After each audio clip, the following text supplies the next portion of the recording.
laissez-moi prendre un petit Ferrero Rocher avant de bien commencer cette vidéo.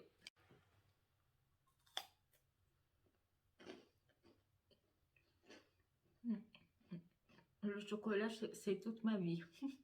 Hello tout le monde, j'espère que vous allez bien. On se retrouve aujourd'hui pour parler de nouveautés.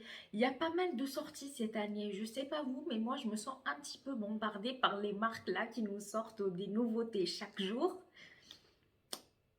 Elles nous incitent vraiment à surconsommer les gars. Et moi j'aimerais bien éviter ça pour ma part parce que là j'ai quand même une collection assez moyenne, on va dire ça comme ça. Et surtout pour une personne, ça fait un peu beaucoup quand même. Du coup, si vous voulez qu'on fasse le point ensemble, eh bien restez avec moi parce qu'on commence tout de suite. C'est parti. Je vous montre les visus juste ici. On commence cette vidéo par Colourpop. Colourpop, c'est une marque qui nous sort des nouveautés, genre 4 fois par semaine. Si je retiens deux marques qui nous sortent vraiment tout le temps des nouveautés, ce sont Colourpop et Makeup Revolution. Ces deux-là sont des bombes de nouveautés. Du coup, Colourpop nous sort une collection pop art dans laquelle il y a toute une collection, des palettes, des gel liners et tout. Alors, je dois dire que le packaging là, si je trouve ça un petit peu enfantin, c'est pas mon truc. Je me vois pas la prendre juste pour la collection non plus. Moi, je suis du genre à, si j'ai un coup de cœur visuellement, je le prends. Si c'est pas le cas, bah, je le prends pas. Même si c'est une édition limitée, collector ou je ne sais quoi, je trouve que ça me permet de prendre vraiment les produits qui m'intéressent. Moi, je serais plutôt intéressée par les crèmes gel liner et les color sticks duo.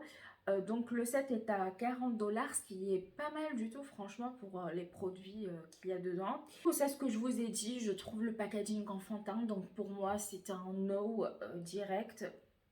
Je n'ai rien contre la marque, mais là ça fait un peu trop gamin.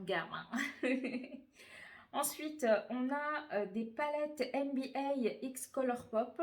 Les palettes sont très sympas visuellement, je trouve les fards assez beau à regarder, mais j'aurais bien aimé avoir plus de, comment vous dire, un peu plus de variété au niveau des couleurs, peut-être un petit peu plus de couleurs par-ci par-là, parce que là je trouve que c'est un peu redondant. En plus, je ne suis pas trop sport et ça se voit. Même si je me force quand même à faire du sport des fois, parce que c'est bien pour la santé, hein, le sport.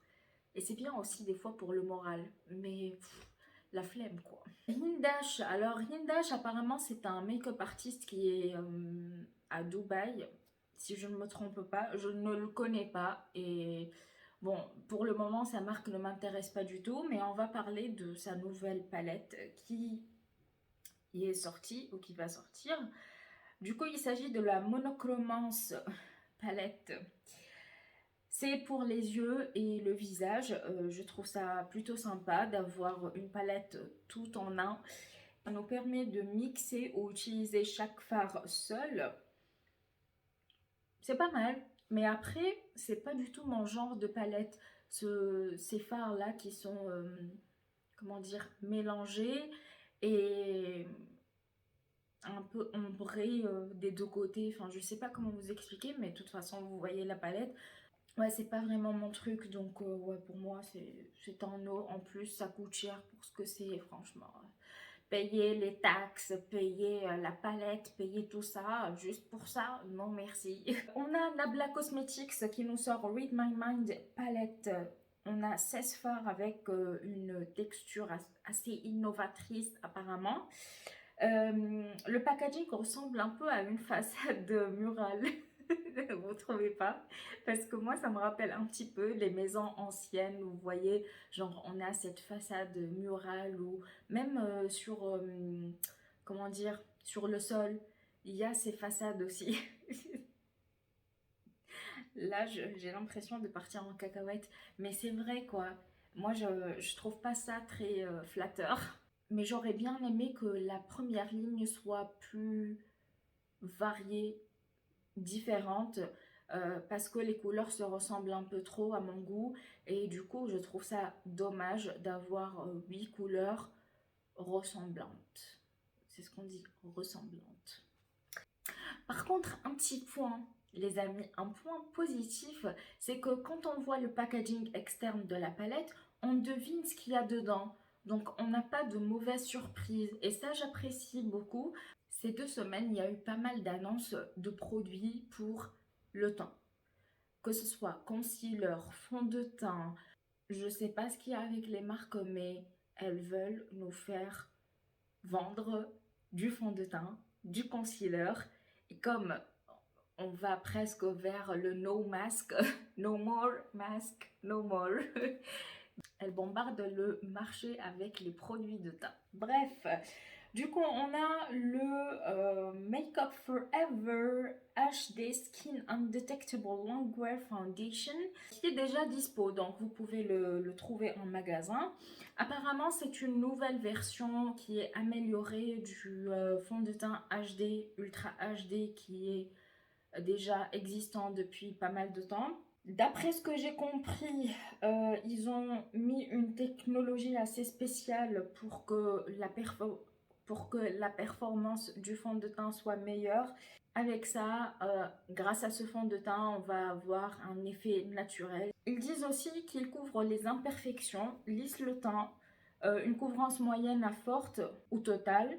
Il n'y a pas d'effet cakey ou qui file dans les plis et tout. Il est vegan, non comédogène, waterproof, sweatproof et la bouteille est recyclable. Autant vous dire que ce fond de teint, c'est le parfait. Quand je lis tout ça, je me dis ouais, c'est le fond de teint qu'il nous faut quoi. Maintenant, à voir au niveau du fini et tout, est-ce qu'il respecte ses promesses ou pas du tout. Franchement, moi je n'ai jamais testé le Ultra HD de chez Make Up Forever. C'est pas une marque qui m'intéresse beaucoup, Make Up Forever. Je sais que ben, c'est une marque professionnelle et tout. Elle a fait ses preuves sur le marché. Ça, il n'y a rien à dire. Maintenant, pour moi qui aime le maquillage, je trouve que c'est efficace, mais ça ne vend pas du rêve. Et moi, j'aime bien quand on me vend du rêve, justement, parce que le maquillage me fait rêver. Donc, je sais pas trop avec ce fond de teint, on verra peut-être pour le moment. Je ne saurais que dire. Next, collection Winnie l'ourson. Winnie l'ourson de Spectrum et Disney en collaboration.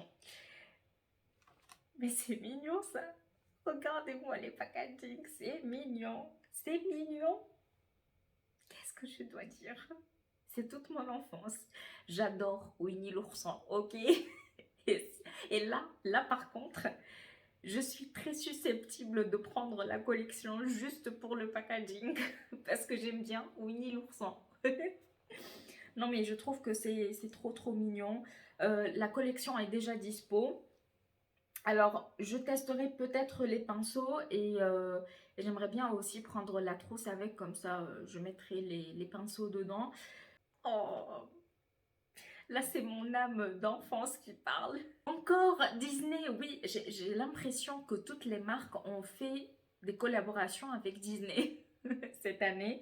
Il y a Beauty Bay, Makeup Revolution, encore Makeup Revolution, qui d'autre, Colourpop, bref. Et là, on va parler de Makeup Revolution, qui nous a sorti une collection avec le Roi Lion. Je n'ai jamais regardé le Roi Lion et je pense que je le regarderai jamais. C'est pas le film qui m'intéresse. Je suis pas fan du packaging, je le trouve un tout petit peu trop à mon goût, comme je vous ai dit. Là, c'est enfantin, mais en fait, ça fait mal aux yeux. Et moi, voilà, ça m'agresse un petit peu les yeux. Donc, ce ne sera pas pour moi à ce niveau-là. Les crayons, par contre, ont l'air crémeux. Et le vert, là, le vert bleu est canon. Genre, quand je vois le swatch, je me dis, oula, ça sur les yeux, mamma mia, mamma mia. Donc, je pense peut-être un jour, mais c'est pas sûr, que je prendrai les crayons parce que j'aimerais bien les tester et en plus j'aime bien les couleurs. Next, Natasha Denona nous a sorti I Need a Rose Lip Collection.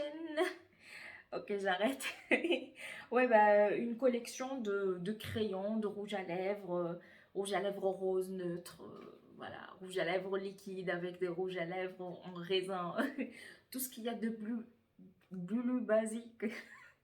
Encore du nude, tout le temps du nude, encore, en veux-tu, en voilà. Il n'y a rien à dire, c'est juste que bah, je trouve que c'est trop je sais plus parler. Je trouve que c'est trop redondant, justement. C'est trop répétitif. J'aurais bien aimé qu'elle nous sorte un petit peu plus de couleurs, en fait, de plusieurs dégradations de couleurs. Comme elle a voulu nous sortir du rose, eh bien, tu fais du rose flashy, du rose un petit peu plus neutre, du rose un petit peu muté et tout. Voilà, c'est pour la variété du produit parce que là tout est rose, tout est rose, il n'y a que deux produits qui sont un peu marronnés, qui se baladent entre eux, mais sinon il n'y a rien d'exceptionnel. Next, Glamlight, oh là là, cette collection les amis, cette collection me prend par les tripes, le cœur, les poumons, tout. C'est une collection Glamlight avec Hershey's Kisses. C'est le fameux la chocolat. D'ailleurs, je l'ai goûté il y a très très longtemps et j'arrive plus à le trouver. Mais franchement, j'adore ce chocolat. Dans cette collection, on a des palettes de fard à paupières qui ont l'air dinguissimes. Euh, les swatchs sont juste incroyables quoi. Quand j'ai vu ça, je me suis dit, ouh, ça fait mal au cœur. Mais dans le bon sens, vous voyez. Mais genre, ça me donne envie de les manger. Les fards ont l'air de très très très bonne qualité. J'ai vu une vidéo de Angie, qui est une youtubeuse suédoise, donc c'est Angelica Nyqvist sur YouTube. Elle a testé toute cette collection. Autant vous dire que la pigmentation, les amis, elle est au rendez-vous. Donc je sais pas si je la prends un de ces jours. Peut-être. Parlons d'un produit de soins de chez Fenty Skin qui est un Cookies and Clean Detox Face Mask. C'est un masque en texture un petit peu fouettée. C'est un masque qui est censé nettoyer, lisser les pores et la peau et qui améliore également la texture de la peau et tout. Sur le papier, ça a l'air bien tout ça. En plus, la texture là, j'aime bien quand la texture est un petit peu différente dans les produits. Je sais pas, ça rajoute un petit quelque chose à l'expérience beauté. Ouais, je prendrai un de ces quatre les produits de chez Fenty Skin parce que pour le moment, j'ai testé leur lotion là un peu lactée que j'ai adoré d'ailleurs. Mais à part ça, je n'ai pas testé d'autres produits de la marque et j'aimerais bien approfondir mon test. Ah, là, il y a une autre sortie là que je comprends pas du tout. Et je pense que je comprendrai jamais. C'est celle de chez Too Faced. En fait, c'est une collection pour le printemps. Et il s'agit de la Sunset Stripped Collection.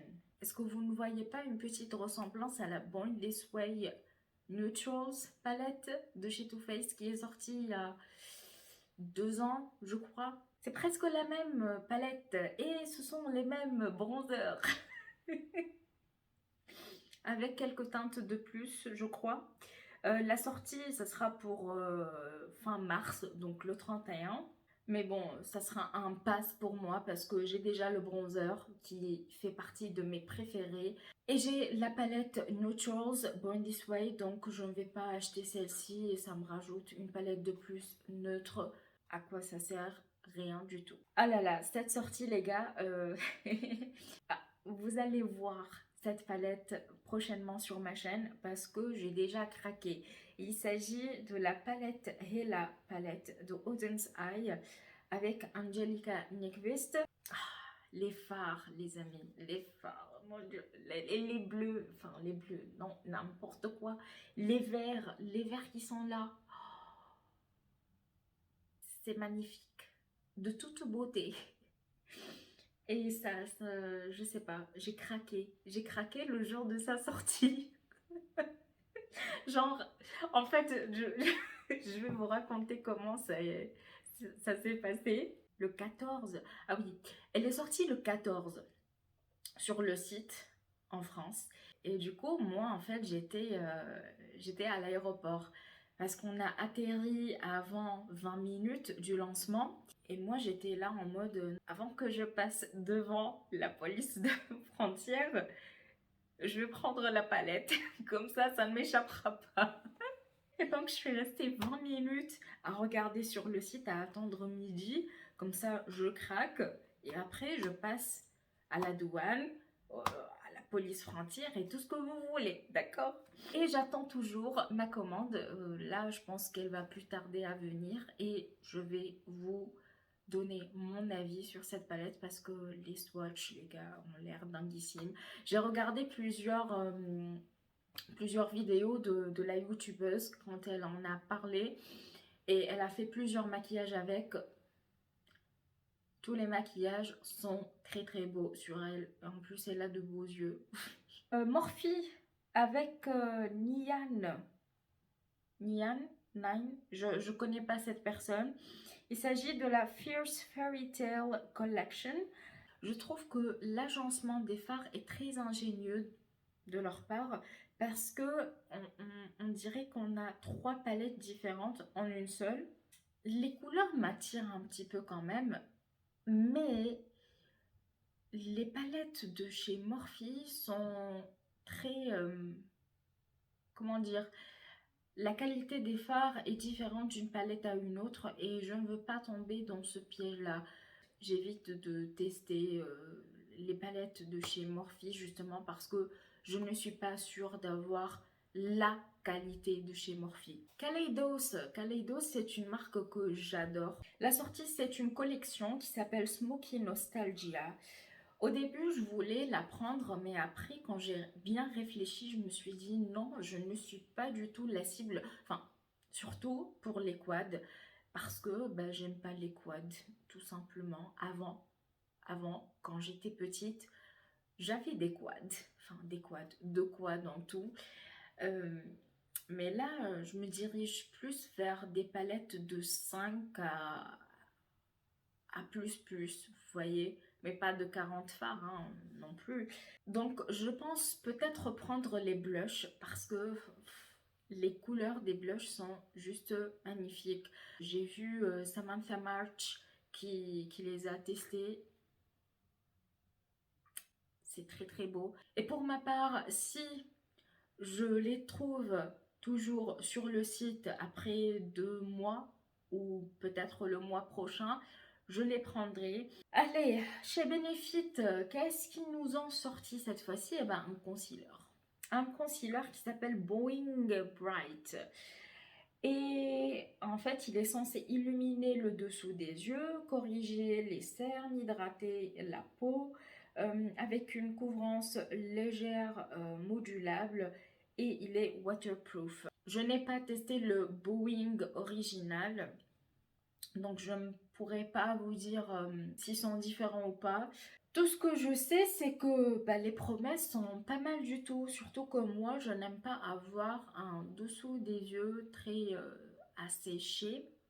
Mais là, je pense que je vais me pencher sur ce concealer parce qu'il a l'air intéressant. Fenty Beauty, elle nous a sorti des rouges à lèvres semi-mat, rechargeables. Mais en fait, vous achetez la recharge seule et le packaging externe seul. Alors là, j'ai une petite remarque parce que les couleurs sont très très jolies quand je les ai vues en swatch. Par contre, je ne comprends pas ce principe quoi. Parce que le packaging externe n'est pas si exceptionnel que ça. Quand on voit la marque Guerlain par exemple qui nous sort des rouges à lèvres un peu customisables et tout, psychologiquement on peut accepter le fait de prendre et la recharge seule et le packaging externe seul, parce que ça nous permet justement de choisir quel packaging externe on veut avec notre rouge à lèvres. Mais là, je trouve que c'est assez basique pour ce concept. Voilà, je suis un petit peu dubitative. Il nous reste 3 nouveautés. Alors, le Stay Naked Quickie Concealer de chez Urban Decay, qui est censé être un concealer multi-use comme le Born This Way de chez Too Faced que j'ai et que j'adore. Je pense qu'il sera disponible sur les sites européens, style Beauty Bay ou je sais pas, peut-être Feel Unique, qui d'autre? Il y a Look Fantastic également. On peut plus trouver Urban Decay chez Sephora, mais je pense qu'on peut commander toujours les produits sur ces sites-là. Peut-être que je craquerai dès sa sortie. Pour le moment, je pense qu'il n'est pas encore en ligne, mais, euh, mais ouais, ça pourrait être intéressant à tester. Ensuite, un autre concealer, comme je vous ai dit, en fait, les marques là, elles nous sortent des produits pour le teint parce que justement, on va vers la fin du coco. Il s'agit du Good Apple Lightweight Full Coverage Concealer de chez KVD Beauty. Alors déjà, ils mettent lightweight, donc c'est léger. En même temps, c'est full coverage, donc couvrance totale. Et là, ça m'intrigue un petit peu. Parce que comment on peut être léger et haute couvrance en même temps? En plus, ils nous mettent que c'est hydratant, longue tenue et avec une couvrance totale. Franchement, hydratation, couvrance totale et longue tenue, si c'est comme le Born This Way de chez Too Faced, je suis vendue. Non, pas moi, mais lui. Et la dernière collection, un petit peu plus printanière, on va dire, c'est la Blossoming Beauty Collection de chez Kiko, qui nous a sorti une collection très très belle visuellement. Quand j'ai vu les packaging, je me suis dit waouh, qu'est-ce que c'est beau, ça inspire vraiment le printemps quoi. Même si là il fait beau à Nice, je sais pas pour vous, mais moi déjà j'ai l'impression d'être au printemps. Donc, je pense peut-être tester d'autres produits que les blushs, les bronzers, les poudres de chez Kiko, parce que j'aimerais bien changer et tester d'autres produits de cette marque. Par exemple, le mascara, il a les deux embouts et donc je suppose qu'il y a le côté longueur et le côté volume. Et ça, c'est mon dada, les gars, parce que je cherche les deux.